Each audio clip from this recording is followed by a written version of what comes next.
Muy buenos días, perdonadnos. Ya sabéis que esto el tema digital, cuando va bien, va muy bien, y cuando va mal, va muy mal, ¿no? Bueno, hoy tenemos la suerte de tener entre nosotros a Cristina Herrero Sánchez, la presidenta de la AIREF. Sin duda la AIREF es una institución de referencia, ¿no? Sus informes, sus opiniones, sus estudios hacen que los que nos interesamos por la economía nos fijemos muchísimo lo que dicen, y nuestros gobernantes, pues yo creo que duermen mejor y están más tranquilos cuando cuando la AIREF avala lo que hacen, y cuando introduce alguna duda, pues yo creo que al menos un punto de intranquilidad tienen, ¿no?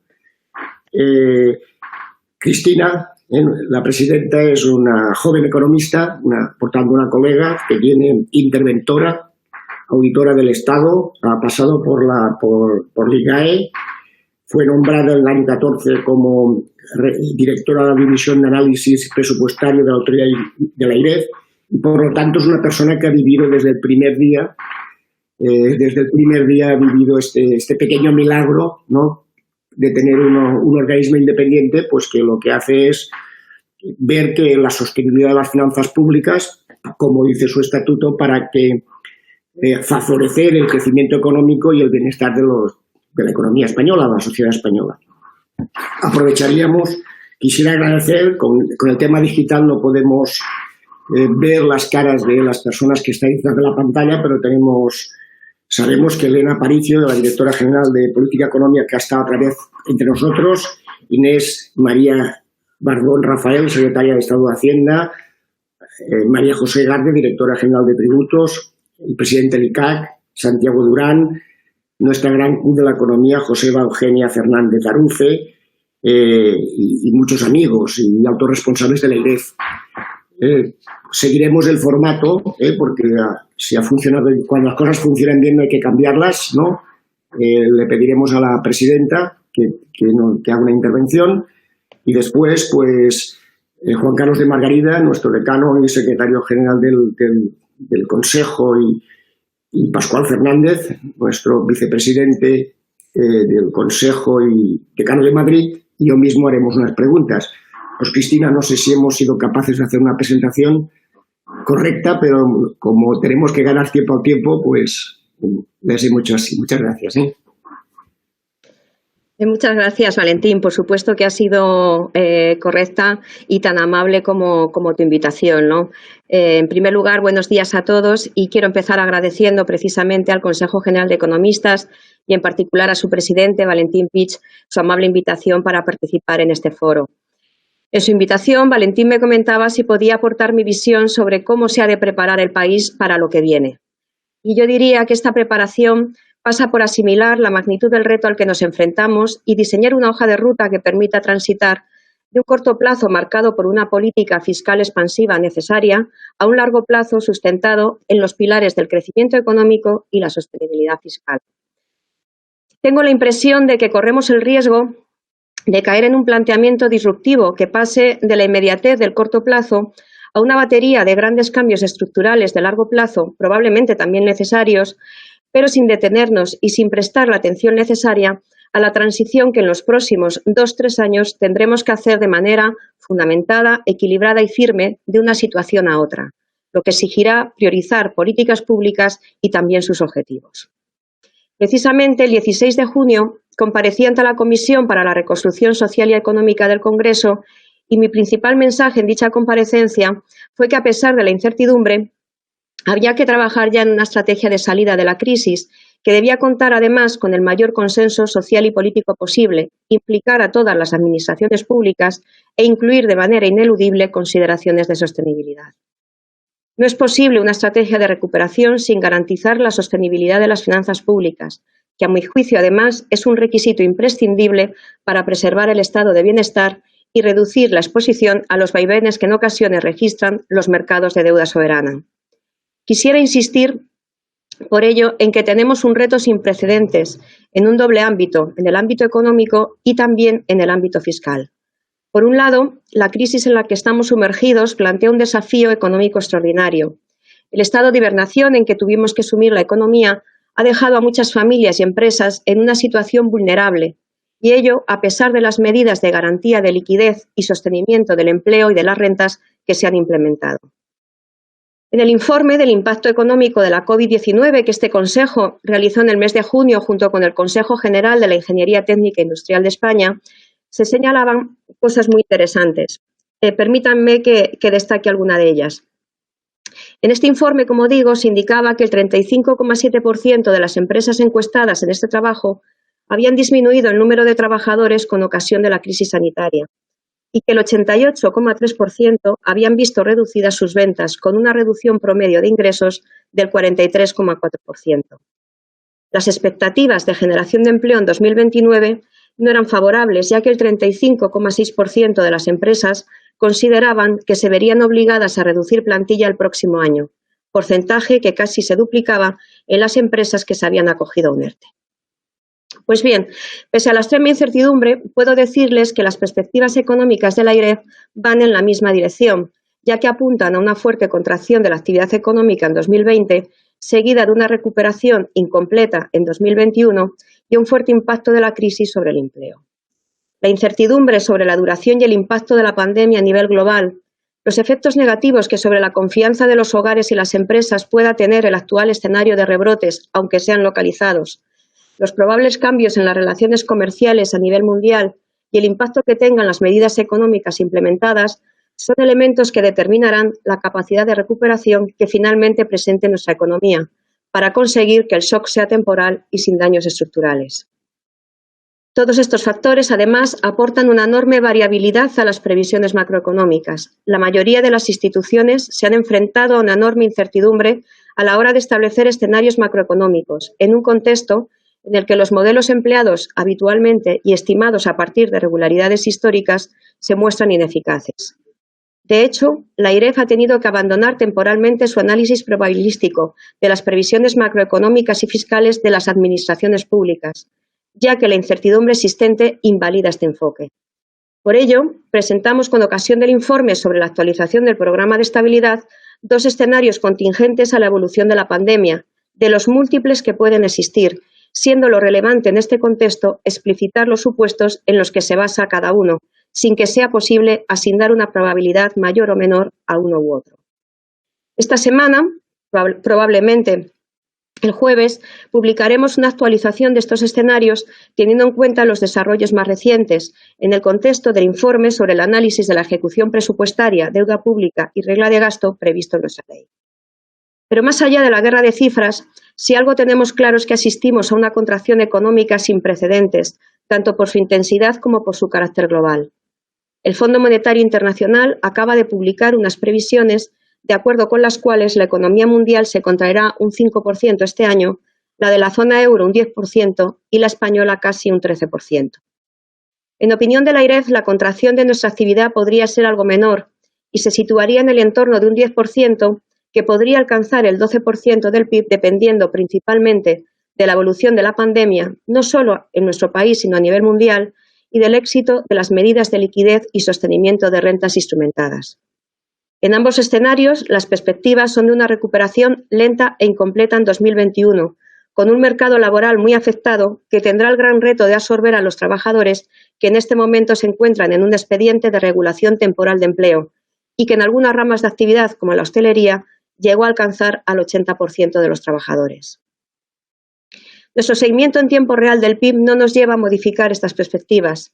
En junio hemos retomado la publicación de nuestro modelo de previsión de la evolución del Producto Interior Bruto en tiempo real, que tuvimos que detener y adaptar durante la crisis, pues el cambio tan radical en el escenario económico suponía que sus previsiones no fueran ilustrativas de esta nueva realidad. La principal adaptación del modelo se realizó precisamente en el ámbito del mercado laboral para recoger el efecto de los ERTE sobre la ocupación que afecta a las propias estadísticas. Ante estas pérdidas de empleo y caída de ingresos, la prioridad de corto plazo no puede ser otra más que minimizarlas. A corto plazo, los ERTE son un mecanismo que durante la pasada crisis financiera ya se reveló eficaz en algunos países como Alemania. El reto de corto plazo es mantenerlos el tiempo necesario para compasar su duración a la reanimación de la actividad, cuyo ritmo va a ser desigual por sectores. La menor incertidumbre sobre las rentas futuras asociada a este instrumento, así como el resto de las medidas de sostenimiento de las rentas implementadas, entre ellas la renta mínima, amortiguarán el impacto sobre el gasto en consumo de las familias. Por otro lado, la intensificación de las medidas de liquidez y apoyo a la viabilidad de las empresas, así como el nuevo plan de apoyo a la solvencia empresarial, también están siendo críticas para mantener la actividad y el tejido productivo y sentar las bases para que éstas retomen sus planes de inversión ahora que la actividad se reanima. El daño causado por el coronavirus hace que a corto plazo resulte necesario seguir profundizando en estas medidas de apoyo a las pymes y al empleo, para intentar que no se pierdan por el camino empresas viables ni puestos de trabajo sostenibles. Pero también creo que la eficacia de estas medidas se verán reforzadas si se acompañan de un calendario y horizonte temporal claro. Las empresas y trabajadores necesitan certidumbre, un marco claro en el que basar sus decisiones. Ahora bien, esta estrategia de recuperación no puede plantearse sin conocer la dimensión fiscal. Si bien en el momento actual no es oportuno hablar de ajustes fiscales, hay que tener en cuenta que si el reto económico es el diseño e implementación de una estrategia de reactivación y reconstrucción, el reto fiscal es responder a la crisis, pero preservando la sostenibilidad de las finanzas públicas. Porque incluso bajo el supuesto de que la crisis actual no tenga efectos permanentes, que es una hipótesis que ahora subyace a la mayoría de los análisis, será necesario abordar muchos de los retos que ya existían antes de la crisis, como el envejecimiento de la población, la digitalización, el mantenimiento de las infraestructuras o el cambio climático, a los que ahora se añade el reto de un sistema sanitario capaz de afrontar crisis como la actual. Me van a permitir que, llegado a este punto, hagamos un poco de autocrítica, ya que la situación de partida de las cuentas públicas en esta crisis no era holgada. Ha costado tiempo salir del procedimiento de déficit excesivo, y el déficit público en 2019 no se situó muy lejos del 3% del PIB fijado como límite. La deuda se ha reducido poco en los años de crecimiento, de manera que se ha entrado en esta crisis con un nivel muy superior al de la crisis previa. Tenemos que tener presente que, aunque esta crisis sea temporal, este desequilibrio volverá a emerger, agravado por ella, y será preciso afrontarlo. Nuestros escenarios fiscales a 2 años apuntan a un intenso deterioro del saldo fiscal en 2020, con una recuperación limitada en 2021. El déficit se situaría en 2020 por encima del 11%, sin descartar que se pueda elevarse hasta el 14% si se diera el escenario adverso en el que se contempla un rebrote del virus en otoño o una recuperación más lenta. Obviamente, esta ampliación de la brecha fiscal se reflejará en la ratio de deuda, que se situaría a finales de año en el entorno de un 120%. Además, es importante tener en cuenta que se están creando mecanismos e instrumentos ad hoc de los que aún nos falta información. Cabe recordar que gran parte del sostenimiento de las rentas de las empresas se está realizando a través de instrumentos financieros que, si bien no tienen un impacto directo e inmediato en el déficit público, suponen un pasivo contingente que hay que seguir. Con el objetivo de valorar la dimensión de la situación, hemos hecho simulaciones de sostenibilidad a largo plazo. Estos análisis apuntan a que, para mantener estable en 2030 el nivel de deuda de 2021, sería necesario realizar un ejercicio de consolidación fiscal similar al realizado en la década pasada y alcanzar el equilibrio presupuestario en 2030. Con este tipo de ejercicios no pretendemos ser alarmistas, pero es necesario mirar más allá de los impactos de corto plazo. La situación excepcional a la que nos enfrentamos exige medidas excepcionales, y los momentos de incertidumbre que vivimos requieren flexibilidad de respuesta. Pero la incertidumbre no puede ser excusa para no realizar este ejercicio de estrategia y previsión de medio plazo que incluya una planificación presupuestaria coordinada con la estrategia de recuperación. No se puede salir con éxito y de forma duradera de esta crisis sin una visión de medio plazo que garantice la sostenibilidad fiscal, económica y social. A mi juicio, esta estrategia es necesaria porque los agentes precisan de un marco de certidumbre en el que anclar sus decisiones. Es necesaria porque las administraciones públicas tienen que poder planificar sus políticas, y es necesaria por razones de sostenibilidad de la política fiscal. No hay que olvidar que las decisiones de hoy tienen implicaciones futuras. De esta estrategia debemos tener en cuenta varias dimensiones. Primero, impulsar la actividad a corto plazo, pero también sentar las bases para un potente crecimiento económico futuro, inclusivo y sostenible, reforzando el entorno institucional y modernizando nuestros sectores productivos y nuestro capital humano. Segundo, asegurar la sostenibilidad de las cuentas públicas, estableciendo una senda de reducción del déficit estructural realista y creíble, siempre a un ritmo que no perjudique la recuperación económica. Tercero, descansar en una cooperación institucional entre administraciones públicas para asegurar una adecuada coordinación y corresponsabilidad y contar con el mayor respaldo posible de los agentes y del arco parlamentario en la definición al menos de las grandes líneas y estrategias.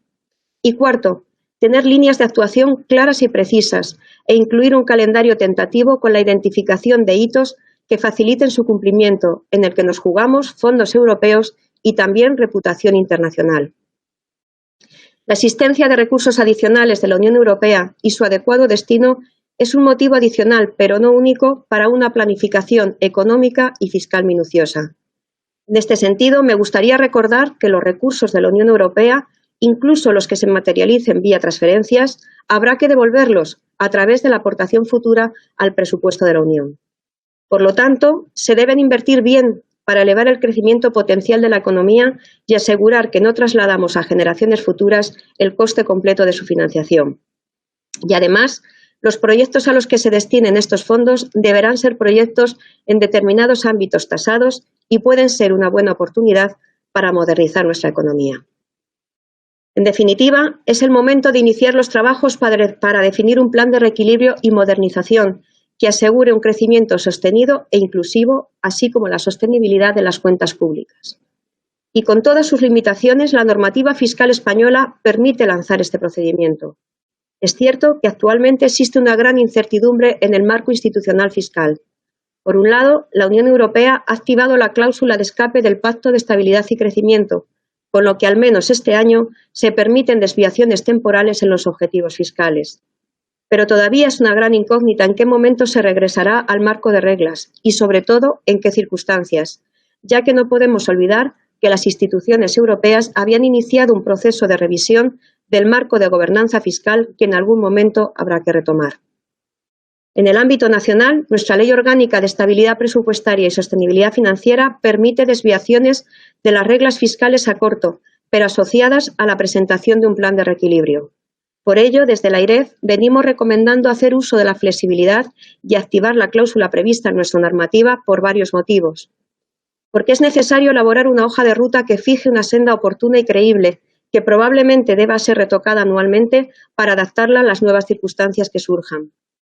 Porque es necesario aportar certidumbre sobre las reglas de juego, dando abrigo legal al aumento del gasto y del déficit que se producirá a corto plazo por parte de las diferentes administraciones públicas.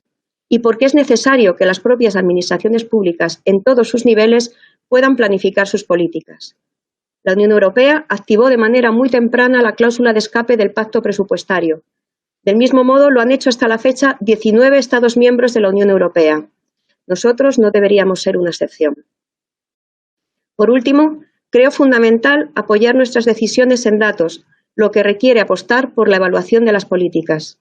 Los periodos de crisis son momentos prolijos para la formulación de leyes y reformas, muchas veces diseñadas de manera precipitada. Pero la naturaleza urgente del momento no debe hacer perder de vista la utilidad que la evaluación de políticas públicas tiene precisamente en un contexto como el actual. Creo que la evaluación más que nunca debe acompañar al diseño y seguimiento de las políticas públicas, de forma que consigamos compatibilizar las necesarias medidas a corto plazo con la planificación a medio a la que me he referido anteriormente y que es especialmente necesaria en un momento como el actual en el que se están habilitando fondos extraordinarios a nivel nacional y comunitario. Esta crisis ha evidenciado deficiencias en el diseño e implementación de las políticas y también una necesidad de coordinación entre los distintos niveles de la Administración que comparten en muchos casos problemas comunes.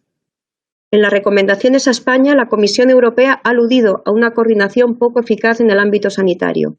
En este sentido, la evaluación debe también analizar aspectos procedimentales y de gobernanza, aspectos en los que es muy importante coordinarse y compartir responsabilidades. Las evaluaciones de AIREF creo que pueden contribuir de manera importante a este doble reto económico y fiscal, en la medida en que son una aproximación empírica muy pegada al conocimiento de la realidad. En este sentido, no son un producto académico al uso, sino que intentamos ser una herramienta útil y práctica. En conclusión, la crisis ha precisado de una reacción inmediata que es probable que se deba prolongar más tiempo para preservar el empleo, el tejido productivo, las rentas y el bienestar social. La prioridad sigue siendo atender a estas necesidades, pero no debemos perder de vista los enormes retos que se nos plantean en un horizonte de medio plazo. Los elevados niveles de deuda con los que saldremos de esta crisis constituyen una fuente de vulnerabilidad. El crecimiento económico y la sostenibilidad de las cuentas son dos fenómenos que se refuerzan y se retroalimentan. Por ello, es preciso ganar credibilidad y transparencia diseñando una estrategia de salida que apoye la recuperación económica y el uso eficiente de los recursos europeos y que asegure la sostenibilidad de las cuentas públicas y la corrección del déficit estructural. Convendría explotar las herramientas de la Ley de Estabilidad para establecer un marco fiscal más claro en el que tomar las decisiones y sentar las bases para diseñar la estrategia futura. Por último, y casi lo más importante, la sociedad tiene que poder entender y confiar en la estrategia de recuperación y para ello es fundamental contar con el mayor consenso posible, especialmente si, como es previsible, contamos con ayuda europea para diseñar este plan.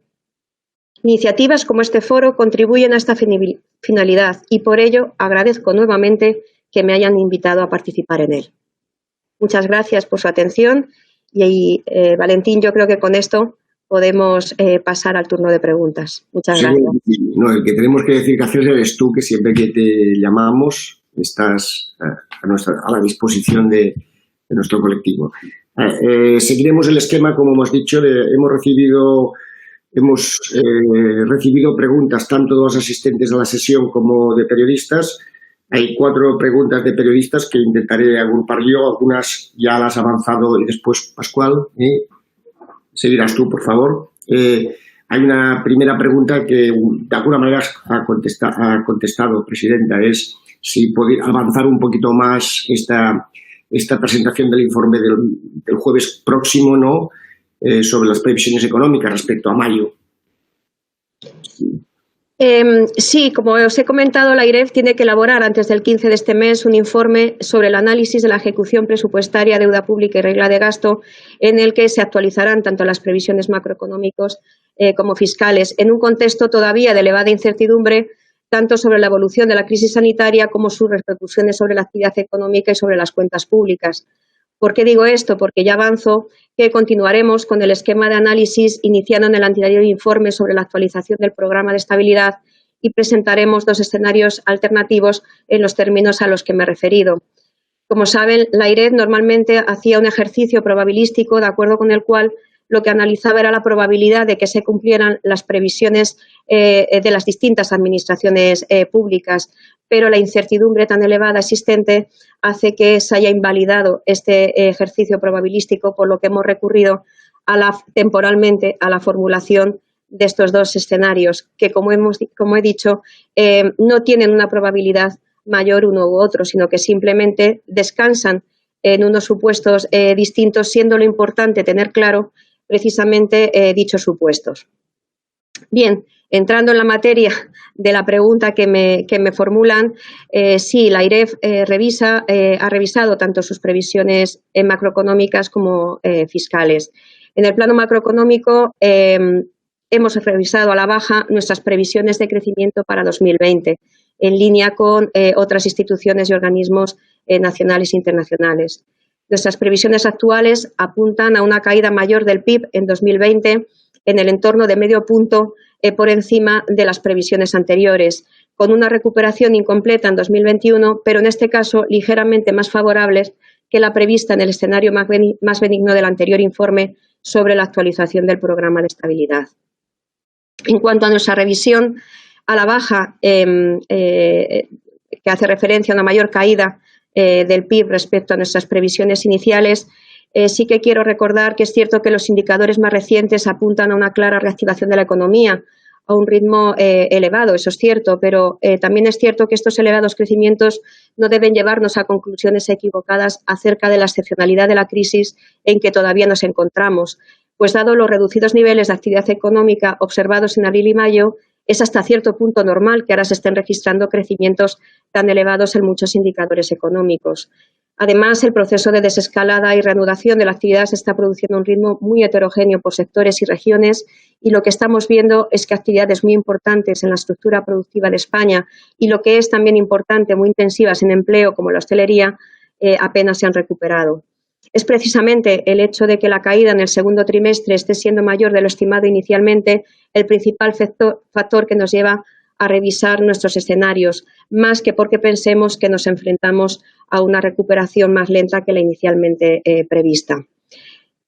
Respecto a 2021, la AIREF era una de las instituciones que menor optimismo mostraba en lo que respecta a la recuperación del consumo y del empleo, y en general no hemos modificado esta valoración. Seguimos pensando que la recuperación será gradual e incompleta en 2021, pero hemos revisado ligeramente el empleo al alza porque pensamos que la extensión de los ERTE es una medida favorable que permitirá compensar mejor la reincorporación de los trabajadores a la velocidad de la recuperación.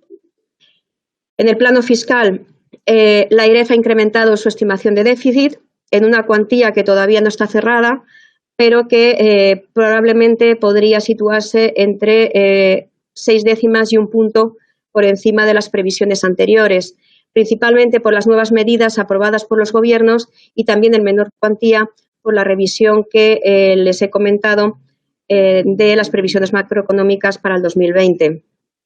Además, lo que también hemos cambiado de manera sustancial ha sido la distribución del impacto de la crisis de la COVID-19 por sus sectores respecto a la publicación del anterior informe, asumiendo la Administración central mediante transferencias gran parte del deterioro sufrido por otros subsectores. Por un lado, el Gobierno ha aprobado transferencias adicionales a los fondos de seguridad social por importe de 15.500 millones y, por otro lado, también ha aprobado desde nuestro pronunciamiento el fondo no reembolsable para comunidades autónomas por importe de 16.000 millones de euros. Con esto es lo que les puedo avanzar y, como ya les digo, probablemente en torno al jueves hagamos la presentación del informe donde ya podremos desgranar cada una de estas revisiones. Voy a agrupar la segunda y tercera pregunta de periodistas. Las posibilidades de suspender, de congelar las reglas fiscales, las reglas fiscales, la cláusula de escape nacional que usted ha mencionado, ¿qué implicaciones tiene esto para las diferentes administraciones? Y después, todo esto, ¿cómo juega con los instrumentos de apoyo a nivel europeo, ¿no? Bien, querría empezar haciendo un poquito de repaso breve de lo que permite realmente nuestra normativa. Realmente, para aplicar la cláusula de escape que tenemos prevista en el artículo 11 de la Ley Orgánica de Estabilidad Presupuestaria, solo prevista, eso sí, para la Administración central y las comunidades autónomas, el Congreso tendría que, por mayoría absoluta y a propuesta del Gobierno, apreciar la existencia de circunstancias extraordinarias que justifiquen esta desviación temporal respecto a los objetivos fiscales. Antes de la tramitación parlamentaria de la propuesta y en virtud de lo que dice nuestra ley de creación, la AIREF tiene que informar sobre la concurrencia de dichas circunstancias excepcionales. Nosotros ya hemos dicho en diversas ocasiones que AIREF estima que dichas circunstancias concurren porque se cumplen todos los supuestos legales habilitantes para ello. Las circunstancias que hemos vivido se pueden calificar tanto de recesión económica grave como de emergencia extraordinaria, es decir, entraría la formulación de esta flexibilización del escenario del marco fiscal y la formulación del plan de reequilibrio entraría por cualquiera de las vías contempladas en la ley. Por tanto, a nuestro juicio, la activación de la cláusula de escape está plenamente justificada y, desde luego, la incertidumbre no puede ser un freno para no hacerlo. Tras dar este primer paso y tras la votación afirmativa, en su caso del Congreso, sobre la concurrencia de dichas circunstancias extraordinarias, sería necesario aprobar el plan de reequilibrio al que me estoy refiriendo. Dicho plan debe establecer una senda fiscal que permita la corrección del déficit estructural. Y este plan también debe ser informado por nuestra institución de acuerdo con nuestra ley. Antes de responder directamente a lo que me ha preguntado, me gustaría contextualizar el plan reflexionando sobre algunos aspectos. En primer lugar, tenemos que tener en cuenta que ahora mismo no hay referencias fiscales para ninguna administración. El programa de estabilidad de este año solo contiene perspectivas fiscales a un año y los objetivos para este año han quedado desfasados, por lo que las administraciones no saben el marco fiscal al que se enfrentan para hacer sus presupuestos. Además, aunque legalmente la activación, como me he dicho, solo aplica al Estado y comunidades autónomas, nos parece razonable definir el marco fiscal para todas las administraciones, también para las entidades locales. Por ello, a mi juicio, la activación permitiría mantener las actuaciones presupuestarias de las diferentes administraciones públicas dentro del marco legal. Ahora mismo hay cierta indefinición. Tener reglas de juego claras para las diferentes administraciones y certidumbre para la planificación presupuestaria plurianual y mejorar la confianza y certidumbre de los agentes económicos, lo que podría tener un impacto positivo sobre nuestra prima de riesgo y, por tanto, sobre nuestros costes de endeudamiento. Además, yo creo que la planificación fiscal prevista sería un aliciente para implementar reformas de calado que modernicen la estructura productiva de nuestro país y aumenten el crecimiento potencial de la economía, al tiempo que creo que se generarían importantes incentivos para que las administraciones públicas mejorasen la eficiencia de su gasto. Por otra parte, sí que me gustaría hacer referencia a que este plan de reequilibrio sería un plan independiente del resto de planes presupuestarios y que, desde luego, no sustituiría ninguno de los mismos, ni en particular al programa de estabilidad, que a mi juicio se aleja sensiblemente de los elementos necesarios para ser un marco de referencia en los términos a los que me he referido. Este plan de reequilibrio permitiría, a mi juicio, que la economía abordase muchos de los retos que ya existían antes de la crisis y por ello debe contar con una participación amplia y coordinada de todos los niveles de la Administración. ¿Qué podría incluir? Pues por el lado del gasto, los distintos spending reviews realizados por AIREF revelan que hay margen para reducir ineficiencias. En un país tan descentralizado como el nuestro, se ha detectado la necesidad de coordinar mejor las políticas de las distintas administraciones públicas y reducir solapamientos e ineficiencias, potenciando instrumentos de coordinación como son las conferencias sectoriales o estrategias nacionales que en distintos ámbitos, como el de la contratación, están pendientes de desarrollo. Además, existe margen de mejora en políticas tan importantes como el gasto en farmacia o las políticas activas de empleo analizadas por AIREF, cuyas propuestas de reforma resulta adecuado analizar y, en mi opinión, aplicar en este momento. Por el lado de los ingresos, otra de las líneas por las que se puede avanzar es aprovechar los resultados del análisis sobre los beneficios fiscales que hemos llevado a cabo y que revelan también que alguna de estas exenciones o bonificaciones que tienen un indudable coste de oportunidad en términos recaudatorios o bien no cumplen el objetivo para el que fueron creados o bien generan otras distorsiones que podrían apuntar a su revisión o reformulación. En este ámbito y en el contexto actual, conocer lo que están haciendo otros países de nuestro entorno puede ser muy relevante, no solo en materia de beneficios fiscales, sino también en áreas de fiscalidad específicas, como por ejemplo la medioambiental, donde España mantiene diferencias notables respecto a otros países de nuestro entorno en un momento en el que tenemos que afrontar los retos planteados en relación al cambio climático. Por otra parte, no cabe duda de que este plan de reequilibrio debe venir acompañado de reformas estructurales para potenciar el crecimiento de largo plazo. La experiencia nos muestra que las consolidaciones más exitosas se han producido en periodos de crecimiento económico sostenido y por ello la credibilidad de la sostenibilidad fiscal a medio plazo se encuentra estrechamente ligada a la capacidad de mantener el crecimiento económico.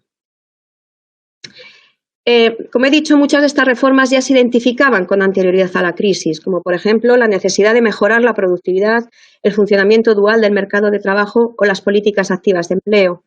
Pero a ellos añaden ahora otras con ocasión de la crisis sanitaria y aquí el plan europeo puede contribuir mucho, dado el importante volumen de fondos, siempre que los utilicemos de una manera eficiente.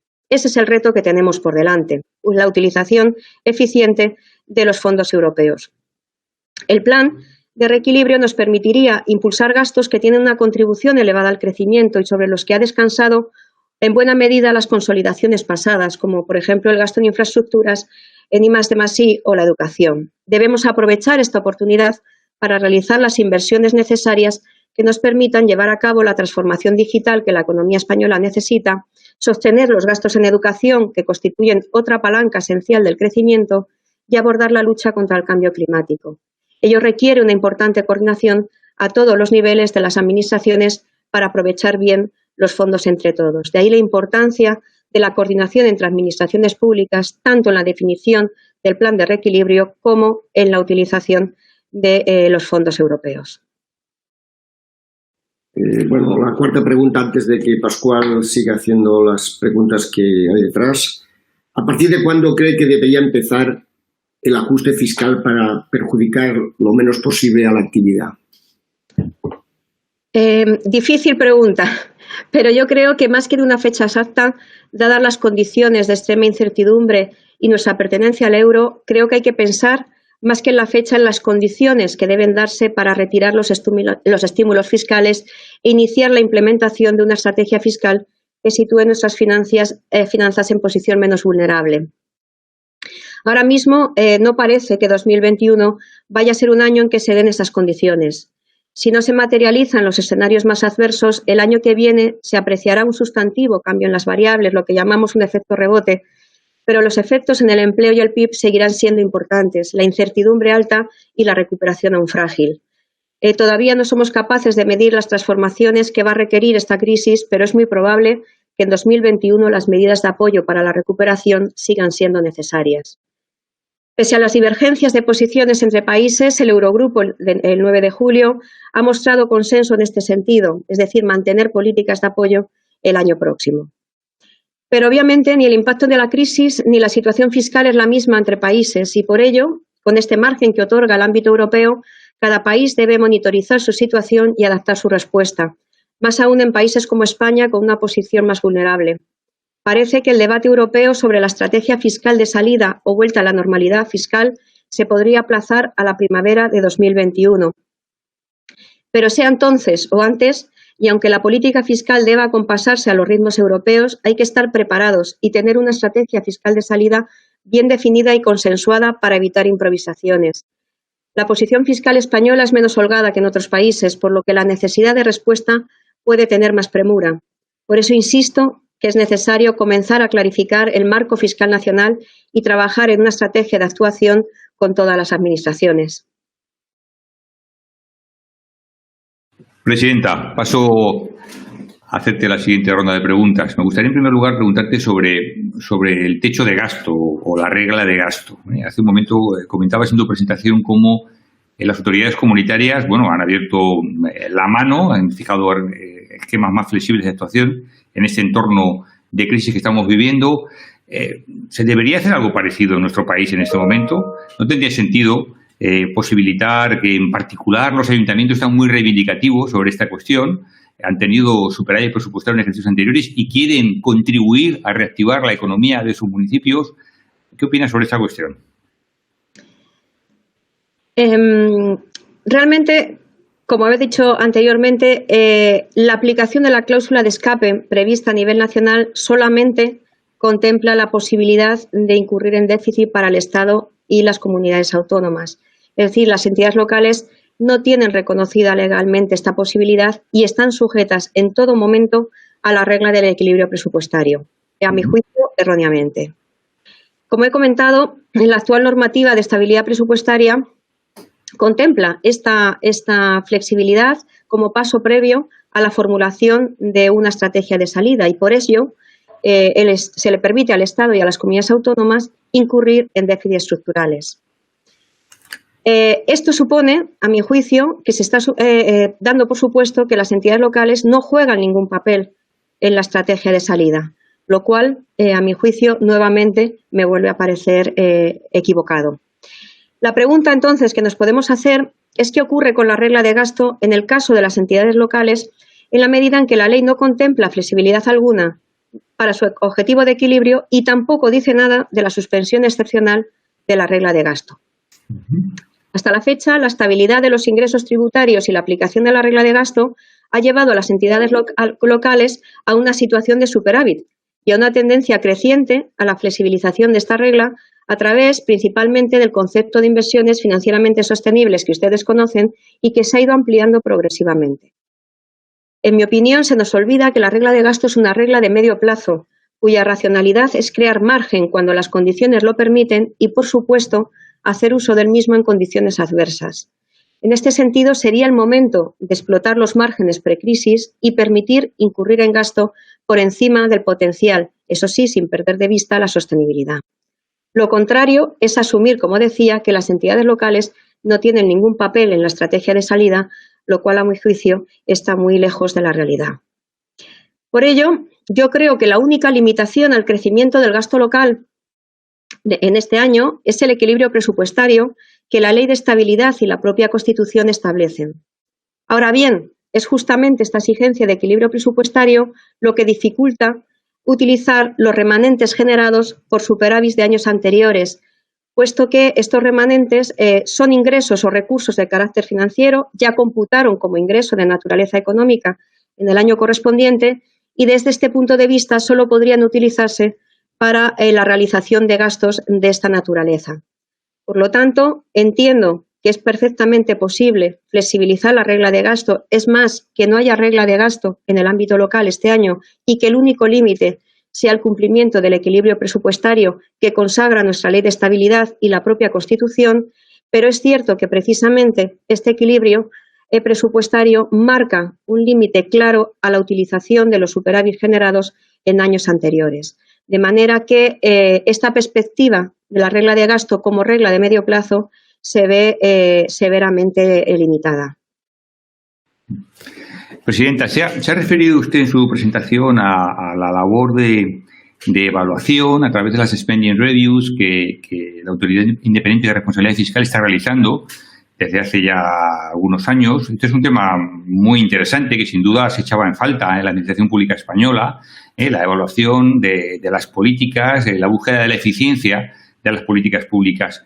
¿Cree que la AIREF se puede convertir en el gran evaluador de las políticas públicas en nuestro país, teniendo en cuenta además que es una función que solo está haciendo de verdad con plena dedicación el AIREF? Bueno, efectivamente, la AIREF viene realizando evaluaciones de las políticas públicas y de los instrumentos a través de los cuales se articulan de la mano del Spending Review comprometido por el Gobierno de España en la planificación presupuestaria del semestre europeo. Y a este Spending Review se han ido añadiendo encargos de varias comunidades autónomas en el ámbito de los principales gastos que son de su competencia. En este sentido, como he comentado en numerosas ocasiones, la AIREF considera que en España existe un margen notable de mejora en el ámbito de la evaluación de políticas públicas y creemos que es crucial extender esta cultura de evaluación con el fin de que las decisiones sobre políticas públicas puedan sustentarse en datos. Nuestro compromiso con la evaluación es claro. Por un lado, considero que sería muy positivo que la evaluación pasase a formar parte de nuestras funciones permanentes, lo que sin duda nos proporcionaría estabilidad e iniciativa en las evaluaciones que, por otra parte, percibo que podrían estar ligadas principalmente en esta función de carácter permanente a aquellas políticas y medidas de carácter integral en las que puedan tener alguna participación los diferentes niveles de gobierno. Todo ello sin perjuicio de los encargos de estudios que, evidentemente, en cualquier momento podría hacernos cualquier nivel de administración. Pero no se trata únicamente de que la AIREF pueda ser un gran evaluador, sino que lo importante es que la evaluación en sí misma se interiorice en las administraciones públicas.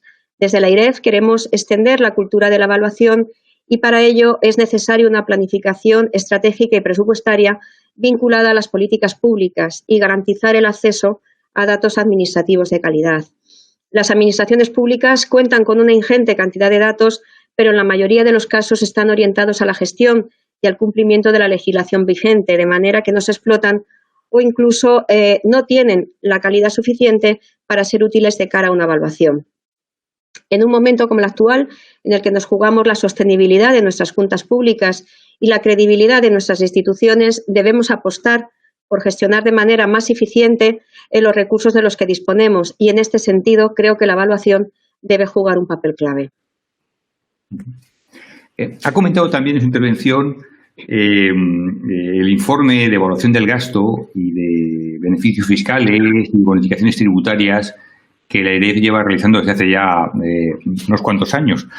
¿Cuándo está previsto presentar públicamente ese informe? Nos ha comentado algunas de las conclusiones, pero nos puede avanzar un poquito más, porque es un tema, desde luego, muy interesante. Bueno, realmente el análisis de los beneficios fiscales los estamos haciendo dentro de la segunda fase del Spending Review que nos encargó el Gobierno. Quiero recordar que el Spending Review, que se comprometió hace ya unos años en el seno de esa planificación presupuestaria de medio plazo formulada por el Gobierno de España en la actualización del programa de estabilidad del 2017, se acordó que este Spending Review se realizaría en 3 fases. Ya, como saben, hemos presentado el año pasado los resultados de la primera fase del Spending Review y en este momento estamos ultimando los resultados de la segunda fase del Spending Review. En esta ocasión estamos analizando cuatro trabajos. Por un lado, estamos analizando 13 beneficios fiscales. Estamos analizando también las infraestructuras de transporte, los incentivos a la contratación y el gasto en farmacia hospitalaria y bienes de equipo. En las próximas semanas, es decir, en las 2 últimas semanas de julio, presentaremos el estudio de beneficios fiscales y el de infraestructuras de transporte. Y después del verano, probablemente en la segunda quincena de septiembre, presentaremos los estudios sobre incentivos a la contratación y el gasto en farmacia hospitalaria y bienes de equipo, dado que en especial este último se ha visto retrasado con ocasión de la crisis sanitaria, en momento en que desde luego los hospitales tenían otras prioridades antes que contestar todavía a determinadas cuestiones que necesitábamos conocer para cerrar el estudio. Bien, en todas estas evaluaciones hemos llegado a conclusiones más o menos cerradas, dependiendo de los casos, y hemos detectado líneas de mejora que proponemos explorar o incluso directamente aplicar en algunos supuestos. Eso sí, siempre con el límite de los objetivos y el ámbito definido en el encargo recibido. Además, muchas de las evaluaciones se centran en instrumentos concretos a través de los cuales se implementa una determinada política pública, por lo que las propuestas de revisión deben enmarcarse en un posible replanteamiento de alcance más amplio. Como les he comentado anteriormente, en el caso de los beneficios fiscales, el encargo recibido por AIREF es analizar si los beneficios fiscales cumplen con los objetivos para los cuales fueron creados, lo cual, desde luego, es muy relevante, puesto que, como también he señalado, la existencia de beneficios fiscales tienen un claro coste de oportunidad en términos recaudatorios. Por lo tanto, lo que hemos visto ha sido que hay determinados beneficios fiscales que sí que cumplen el objetivo para el que fueron creados. En ese aspecto, AIREF no cuestiona si el objetivo debería ser este u otro. Y hay una buena batería también de beneficios fiscales que consideramos que no cumplen el objetivo o que generan alguna distorsión, por lo cual sería conveniente llevar a cabo una revisión o reformulación. Como les digo, a veces dentro de una política más amplia, dentro de la cual el beneficio fiscal no es más que un instrumento. En ese sentido, también, como señalaba anteriormente, una de las ventajas que tiene los Spending Review que realiza la AIREF es que ofrece una comparativa internacional con las mejores prácticas, o en este caso simplemente se trata de ver qué está pasando en otros países de nuestro entorno. En este sentido, ha resultado muy revelador ver el aspecto diferencial que en algunos beneficios fiscales tiene nuestro país respecto al comportamiento de otros países europeos. Todo ello podrá dar pistas o poner sobre la mesa posibles líneas de actuación que en cualquier caso le corresponde al Gobierno adoptar. Por tanto, lo que sí que le puedo decir es que los estudios, tanto el de beneficios fiscales como el resto de estudios, recogerán propuestas con la finalidad de mejorar las políticas públicas afectadas y sus conclusiones, como no puede ser de otra manera, se enviarán al Gobierno y serán públicas de acuerdo con el calendario que les he comentado. Es decir, en torno, yo creo que a la penúltima semana del mes se presentará beneficios fiscales y agotando ya el mes de julio presentaremos el de infraestructuras de transporte. Voy a hacer una última pregunta, Presidenta, antes de darle la palabra a nuestro compañero Juan Carlos de Margarida, relacionada también con esta cuestión. El Gobierno ha manifestado que espera estas evaluaciones para poder incorporar ahorros en el presupuesto. ¿Cree que estos estudios van a servir para este fin? ¿Puede ser una vía clara para este fin? Bueno, efectivamente, la evaluación, como he dicho, debe interiorizarse e integrarse en la propia dinámica administrativa y, por lo tanto, tiene que formar parte del ciclo presupuestario, pues solo así conseguiremos que los resultados arrojados por los análisis se plasmen en las decisiones sobre las políticas públicas que finalmente tendrán su dimensión presupuestaria en el documento del presupuesto. Estos resultados deben hacer que nos replanteemos si es necesario modificar o no una medida o incluso, si es conveniente, eliminarla o sustituirla por otra en el caso de que no esté funcionando adecuadamente. En este aspecto, la medida puede producir ahorros, pero, como he dicho muchas veces, no se trata de gastar más o menos, sino de gastar de manera más eficiente. Corresponde al Gobierno, evidentemente, decidir qué propuestas implementar.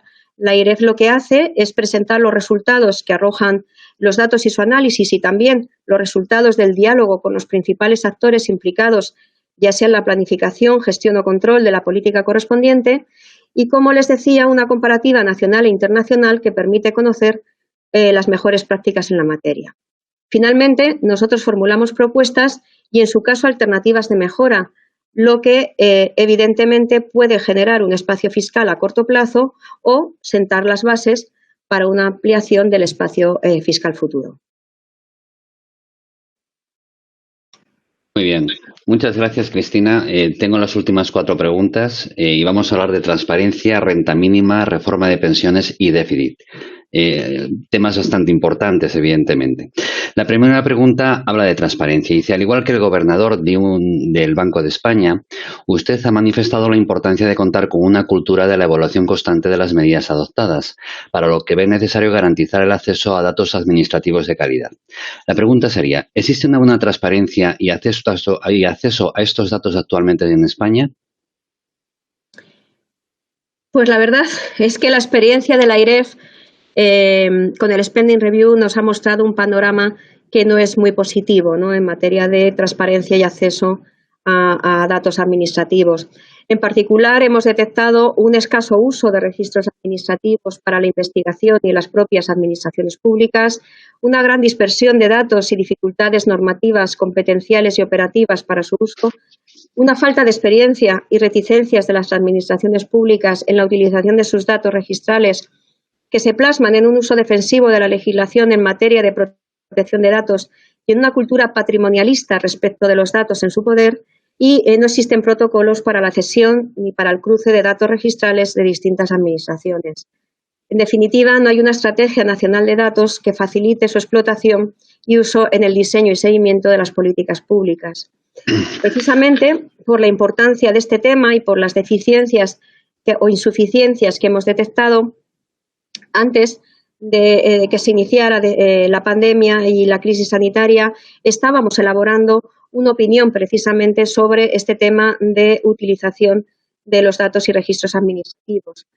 Tenemos intención de finalizarla y publicarla lo antes posible y les avanzo que en ella lo que hacemos es proponer un modelo de gobernanza para el uso de datos administrativos con la necesaria accesibilidad y también, como no, con las necesarias garantías de seguridad. Espero publicarla lo antes posible, no sé si nos dará tiempo a finales de julio también o en cualquier caso se haría a primeros de septiembre. Muy bien, muchas gracias, Cristina. Bueno, ha habido ríos de tinta y multitud de opiniones y valoraciones con respecto a la renta mínima. La pregunta que nos gustaría hacerte es ¿cómo valora la AIREF la renta mínima recientemente aprobada por el Gobierno? Bueno, realmente AIREF ya llevaba evaluando o había evaluado no este proyecto, evidentemente, pero sí les recuerdo que hubo una iniciativa legislativa popular para establecer una renta mínima a nivel del Estado y que el Gobierno nos encargó en 2018 un estudio sobre los programas de rentas mínimas en las que, desde luego, constatábamos la fragmentación e insuficiencia del sistema para atajar el problema de la pobreza extrema en España.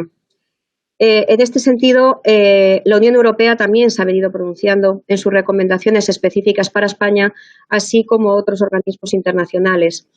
En definitiva, Es cierto, yo creo que en ese aspecto hay consenso en que se trata de una pieza que faltaba en nuestro estado de bienestar. En España la proporción de hogares en riesgo de pobreza es más alta que en muchos otros países europeos y nos situamos también entre los países europeos con mayor desigualdad de renta. Además, nuestra desigualdad ha aumentado desde la pasada crisis financiera y es posible que aumente con la crisis sanitaria actual, de manera que existen fuertes argumentos para introducir este tipo de instrumentos. En la dimensión presupuestaria, pues las estimaciones de AIREF estarían en línea con lo publicado por el Gobierno en términos de beneficiarios y gasto previsto. Ahora bien, existe una falta de concreción en varios aspectos fundamentales sobre la nueva prestación y que inciden de manera importante en la valoración que se pueda hacer de la misma. En primer lugar, al no incluirse como parte del programa de estabilidad, desconocemos cómo se prevé financiar esta nueva medida, no digo ahora mismo, sino en el medio y largo plazo, ya que supone un instrumento estructural del gasto. En segundo lugar, existe incertidumbre sobre la evolución del coste de la medida, tanto por el propio contexto económico en el que se ha aprobado como por la falta de concreción de aspectos fundamentales que no solo condicionarán el coste final de la prestación, sino también su eficiencia y eficacia. Entre estos aspectos pendientes, todavía de desarrollo reglamentario, pues les destaco, por un lado, la elegibilidad para garantizar la cobertura de los hogares que entran en una situación de vulnerabilidad en el año corriente.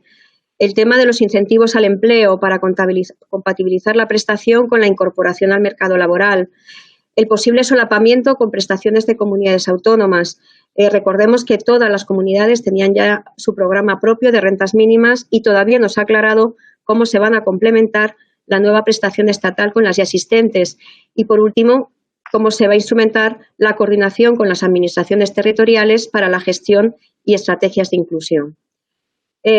Todos estos aspectos, como digo, son definitivos para la valoración del impacto en varias dimensiones de este ingreso mínimo vital y, en este sentido, quiero destacar el papel que en la evaluación de esta política el Real Decreto Ley otorga a la AIREF, ya que nos asigna la obligación de elaborar una opinión anual sobre el ingreso mínimo vital, en la que nos pronunciaremos en profundidad sobre estos aspectos que he señalado y otros muchos que el establecimiento de una medida como esta sin duda requiere. Muchas gracias, Cristina. Mira, los ciudadanos actualmente tienen muchos problemas, pero uno de sus grandes objetivos es mantener la calidad de vida que están teniendo en la actualidad, dentro de un orden y el estado del bienestar. Dos preocupaciones es la estabilidad del puesto de trabajo, que es muy importante, y otra es en las pensiones, la jubilación que van a tener cuando finalicen esa época de trabajo, ¿de acuerdo? Y son dos preocupaciones, evidentemente, sumamente importantes para ellos. La pregunta sería, en ese contexto, ¿cuál sería la propuesta de la AIREF para la reforma de las pensiones? ¿Subir la edad de jubilación o bien bajar la tasa de sustitución o bien ninguna de ellas? Esto está claro. ¿Cuál sería, a vuestra opinión y a tu consideración? Bueno, pues como sabéis, en el marco de nuestra labor de garante de la sostenibilidad de las finanzas públicas, la AIREF realiza un seguimiento de la situación del sistema de pensiones.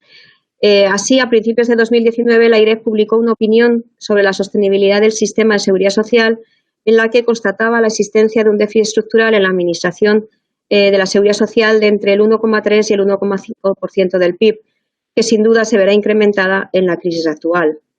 Además, a largo plazo, la AIREF identificó un reto para la sostenibilidad de la seguridad social derivado precisamente del aumento del gasto en pensiones asociado al envejecimiento poblacional, en línea con lo que está ocurriendo en otros países de nuestro entorno.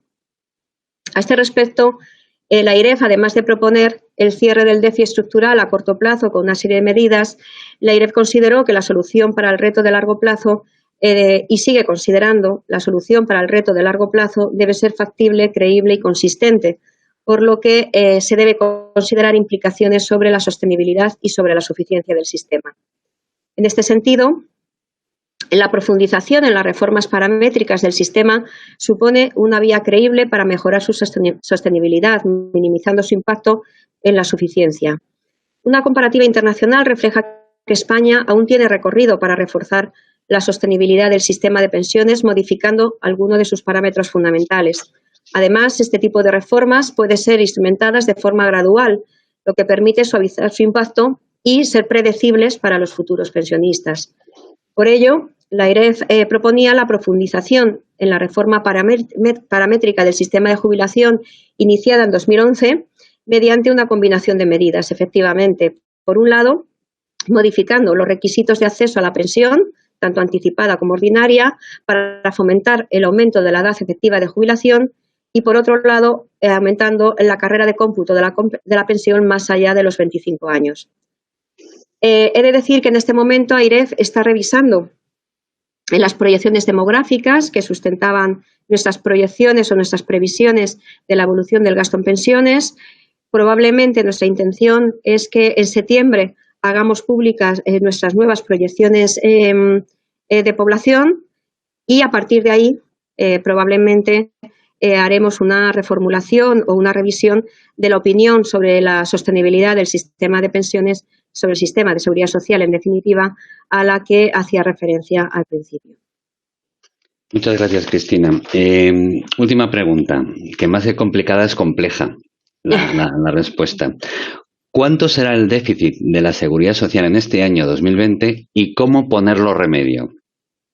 Esa es la pregunta. La primera, a pesar de la incertidumbre, es un poco más fácil.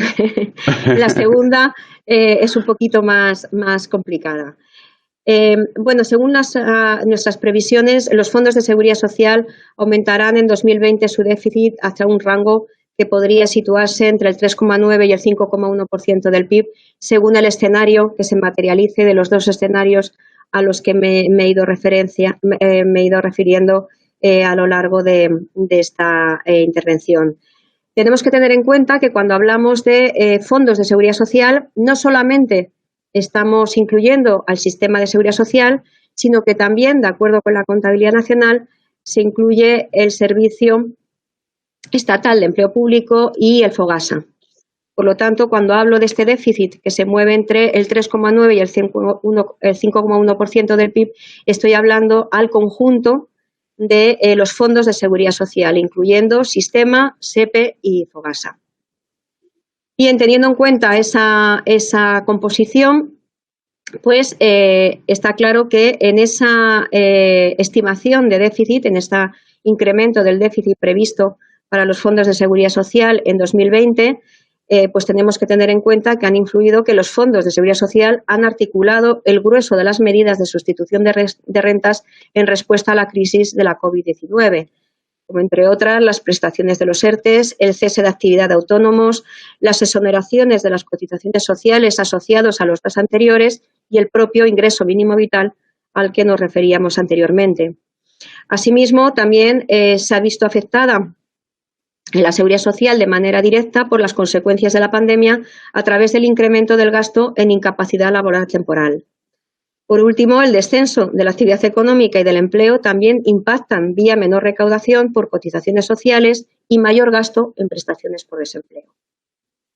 Al mismo tiempo, el gasto en pensiones continúa creciendo a un ritmo similar al anterior a la crisis, de acuerdo con sus propios determinantes que en principio no se ven afectados por la situación actual. La AIREF estima un crecimiento del gasto en pensiones del 3,5% para 2020 y ello consecuencia de un crecimiento del número de pensiones y de un efecto de sustitución en línea con años anteriores, al que hay que añadir la revalorización de las pensiones del 0,9% aprobada por el Gobierno.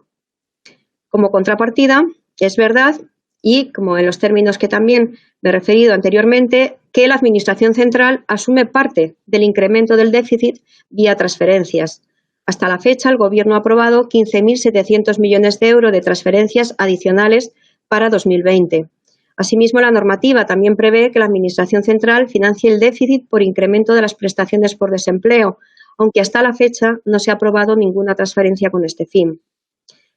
En consecuencia, ¿qué va a pasar? ¿Cómo puede arreglarse? Pues bueno, una parte importante del déficit revertirá de forma automática cuando cesen las medidas temporales puestas en marcha y otra parte se reducirá progresivamente conforme se vaya recuperando la actividad económica y el empleo.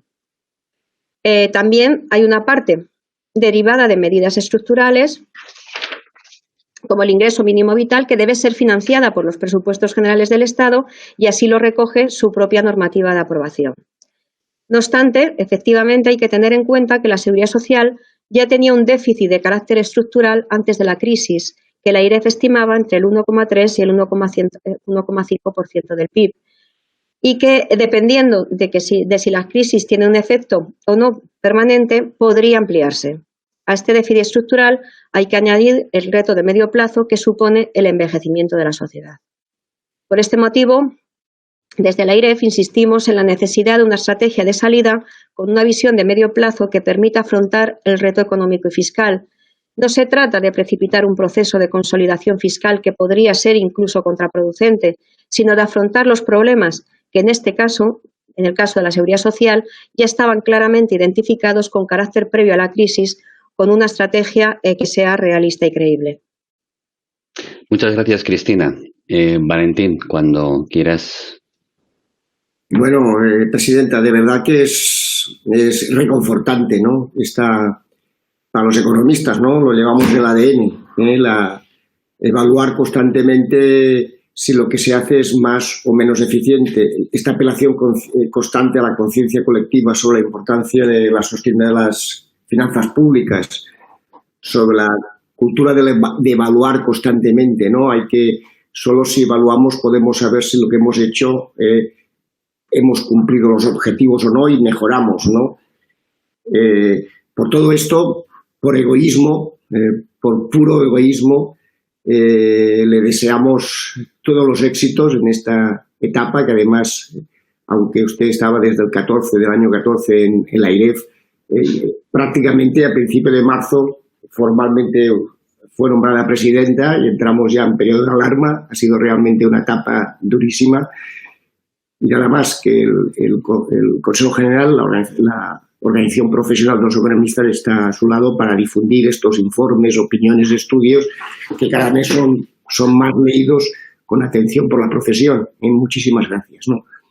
Y una vez más, gracias a todos los que estáis detrás de estas pantallas por seguirnos en estas charlas que hacemos. Hoy tenemos la suerte que a las 12:30 tenemos la suerte de tener al alcalde de Madrid a través del Colegio de Economistas de Madrid presentando la revista Economistas, que habla de un tema estratégico, el tema de la sostenibilidad del transporte público, también en un momento delicadísimo, ¿no?